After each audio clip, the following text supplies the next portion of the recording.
Saturday, the 18th of January 2025. When this season in the Premier League is done and dusted, will we look back if we get a really tight finish and wonder, was that the day when Liverpool scored twice in stoppage time and Arsenal, having been ahead and got pegged back, came so close but couldn't find a way to get the win against Aston Villa? And ultimately, another 2 points dropped. That's 12 points dropped this season for Arsenal from winning positions in the Premier League. Hello, everyone. I'm Mark Donaldson. Alongside me is Janusz Michallik. What a game it was. Aston Villa coming from behind to earn a 2-2 draw at Arsenal. What do you make of it, Janusz? And did Villa deserve their point in the end? You always deserve it when you absolutely dominated by a team like Arsenal. You're 2-0 down, you're away from home, and you come back like this. You got to give Villa credit. We see what they did last season in April, winning here, and basically, we knew then that Manchester City were going to win the title. So I want to give credit to them. I feel bad a little bit for Arsenal because, as I've mentioned, Premier League is funny, right? No level of domination or result is ever safe enough. It seems that way. I thought that Arsenal were easily going to see that game through. And just basically you have to put that down to individual mistakes because, I know we're going to in a second talk about the title, who's going to win and what it means in general, but Arsenal played well. At the very least, they showed me that this is a team that's still, at the very least, in a conversation for that, right? I mean, we can look at this 6 points game in hand, so it's certainly not over, in my opinion, but it's going to be terribly difficult for Arsenal to see that through. But yes, this is the day. I said it after the game against Liverpool, that we may look back at this day, and I meant it more for Liverpool, but given what happened right now, my goodness, a lot of smiles at Anfield. Yeah. Did it also show us today the very fine margins between the very top teams at the top of the table in England? Oh, absolutely. You look at the way even the ending, right? I mean, Arsenal's so close, never given up, showing the sort of quality that I think I doubted a little bit as of late. You just looked at them, you looked at the injuries, you look at constantly. I was talking about a number 9, although Kai Havertz certainly had a number 9 type of finish today, right? But yes, this is by far the most competitive league in the world. And Mark, you know that when I say this, for people that listen, we certainly covered Bundesliga, La Liga, and for many years Serie A. I have respect, but it's just incredible what some of these teams do. I think we also saw Bournemouth with all kinds of injuries, even bigger than the ones that anybody else has in this league. In comparison, what they did going to St. James's Park, it's unbelievable. 2-0 is not enough. And that's the thing. Before we get to the goals, let's talk about the Arsenal team. And if you're going to win a title, you also need a bit of luck. Okay, you need to play well, but you need a bit of luck, whether it's injuries or whatever. The best teams are normally the ones who play the best, but also have a good bit of luck in that they keep their key players fit for most of the season. Now, Saliba took a little bit of a knock, was unable to take his place alongside Gabriel. There's very few times this season where Arsenal have had 3, 4, 5 games in a row with exactly the same back four, starting with the injury to Ben White. Yes, Urian Timber's come in. I think Timber's pretty much played every single position in the back four. Would you say either of the Villa goals, without going too much in depth into them, because we will in a second, were as a result of another Arsenal different defence lining up, or do you think it's just one of those things? Look what Villa has had to do. Look what Villa has had to do, right? I mean, this game was very much about fullbacks. I mean, look what Trossard did to Matty Cash all day, right? And it's funny how it works because Matty Cash delivers a ball for the equalizer with his left foot, and who's at fault? It was Thomas Partey. He was stepping up instead of marking Ali Watson on the first post. And then what about Maatsen, right? The first goal that Arsenal scored Martinelli was 5 yards behind before Trossard crosses. So it was very much about fullback. And funnily enough, the best of them all was Lewis Kelly, the youngster, because not only I thought he played relatively well defensively, and we saw contributed almost in what should have been a goal, though there might have been an offside there in the last minute, right when Trossard had that chance. It was Lewis Kelly who played that through ball. So I mean, so many faults. That's why I mentioned individual faults, because you look at the first one. I mean, you look at Merino falling asleep on Tielemans as well.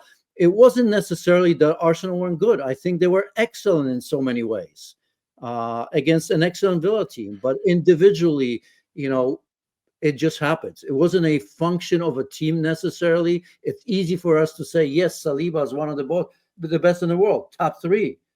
Villa also, over the Minks and Konza. This is just recent. I mean, this was a superb for last season. So I don't know if I want to put it to that, because I think that Jurrien Timber has been absolutely excellent. Great. Yep. Imagine if last season, I mean, if he didn't have such a break. He's such a great player. You can play him anywhere. And by the way, I think everyone knows that he's played centrally in Holland. He's played centrally for Holland. He's played in back four. He's played in back three. He played left fullback, right fullback. This is a player as good as any in this league. Let's get to the goals. What impressed you most about the way Martinelli gave Arsenal the lead and then they went 2-0 up? Well, I mean, this is what Arsenal do. We just kind of, when Bukayo Saka has come out, obviously that makes a difference. Martinelli usually playing on the other side. Trossard has been moping a little bit, yet today he was the best player on the pitch by far. So what impressed me, that Arsenal play true to their philosophy, and that's possession, that's stretching the team, the wide players playing a focal role in their attack, and that's what we saw on these goals, right? I mean, exactly. Martinelli very, very good, and got himself a goal, and it was a great goal because he waited. Maatsen, if you remember, just took a look over his shoulder, saw the cross, didn't see the player, and paid the price for that as well. So again, this is one of those games where short for words, and that doesn't come very, very often, Mark, because I just thought in general, I mean, Arsenal deserved to win this game, and just the fact that Villa came back in the second half, credit to them, but Arsenal were good, couple mistakes, and you paid the price in this league. And that's the thing. To win a title, you need many things going your way. Ideally, you want to be the best team, but you can get by with being up there and needing a bit of fortune and other things. But for Arsenal, they're very, very close, really close. And it must really annoy Arsenal fans how close they are. They always seem to have one that's just that little bit better than them. But on the other hand, you're 2-0 up at home. You shouldn't be dropping 2 points in that game. So what about Villa's goals? The way they came about, who was maybe at fault? Or do we look at it and go, that was just really well taken goals because it was 2 goals in 8 minutes and Villa got back on level terms? Just like Maatsen fell asleep, it was Merino that fell asleep on that play. This is where, the nice part about Arsenal stops, because you're absolutely right. I mean, this is 2 points dropped, which in the end, my gut feeling is going to cost Arsenal, and Liverpool are going to win the title. And being close is great. The progress that we talk about, it's fine, but let's face it. I mean, this was supposed to be a title race against this juggernaut that Manchester City are. The Arsenal came close, and knowing now for a long, long time that Manchester City aren't in a conversation, this was supposed to be, at the very least, and should have been, Arsenal's year. In come Liverpool without any transfers for the most part, legendary coach leaving, a new manager coming in, and most likely they're going to lose it. And that's the bottom line. And so it's unacceptable at home to dominate Villa so much. The start to the game was perfect because Arsenal set themselves up very, very well in this game. They got themselves a reward early enough with the goal, followed up with the second, and that should have been it. And we should have been talking about the conversation about Arsenal playing great after a tough week. North London derby, Manchester United, and that would have been what you call an easy win against a very good Villa team. So this is going to cost them, and there are no excuses whatsoever when it comes to the final result. In a way, could you argue that the last 3 or 4 minutes of normal time and then the 7 minutes of added time.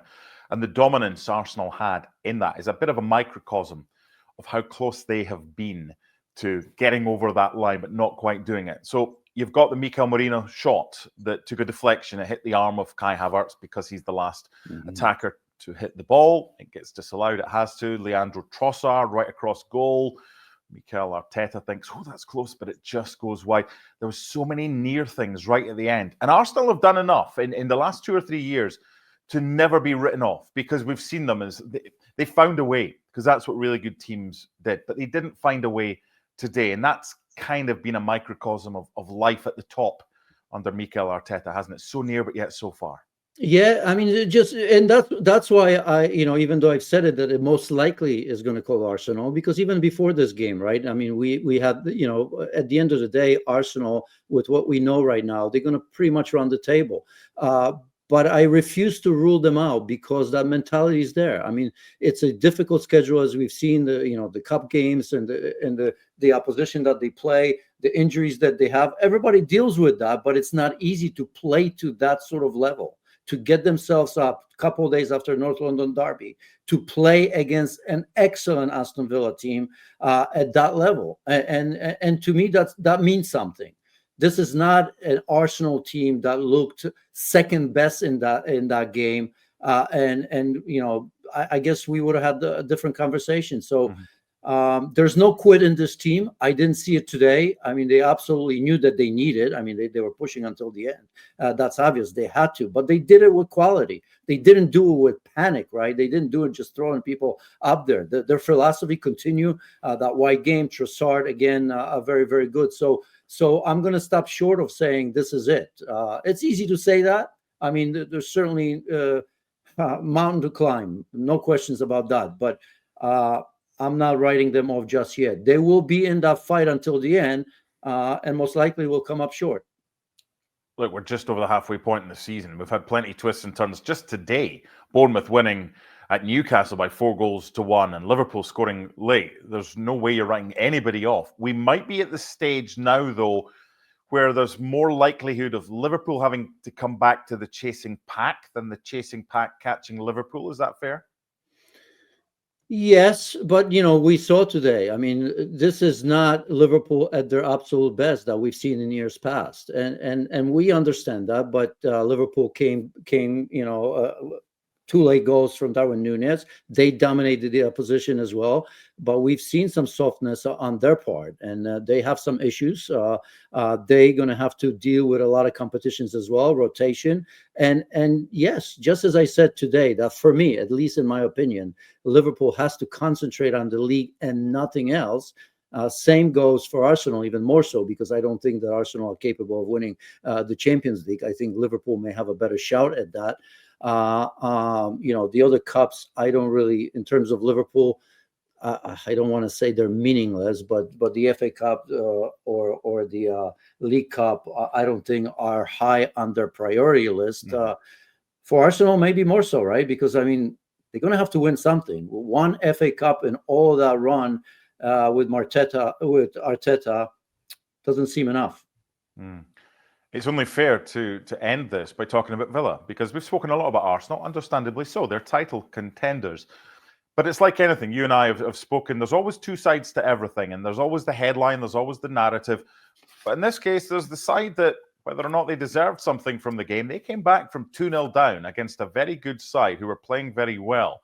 What does that tell us about Aston Villa and what Unai Emery has generated during his time there that they never know if they're beaten? Well, you just feel that I think that Unai Emery is maybe at that stage that Arsenal were 3-4 years ago when Mikel Arteta finished 8th twice, right? Starting to build that. I think we see, obviously we all remember, what was it, 17th place when he took over not that long ago. I think this team is building their squad. The ownership is stable, one that's willing to spend money. Even today, when we talk about injuries to Arsenal, I look at here, John McGinn, Pau Torres, Diego Carlos, Ross Barkley, who's been very good this season. So those are significant losses for them as well. They can play against anybody. They're not afraid to play against anybody. They're not pragmatic. They go after the opponents as well, and they don't know how to quit, as they've shown here as well. So this is a team that I suppose next season maybe there's going to be a little bit more pressure, but their number one goal is still to make it to the top four. As you've mentioned often, that likely England will have 5, but let's stick with the top 4. That's where they need to be and continue to build with Unai Emery. And it looks good so far.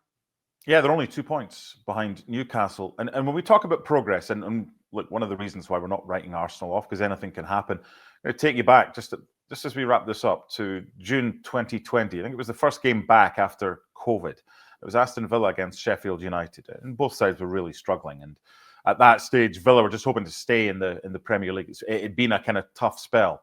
Look at where they were and look at where they are now.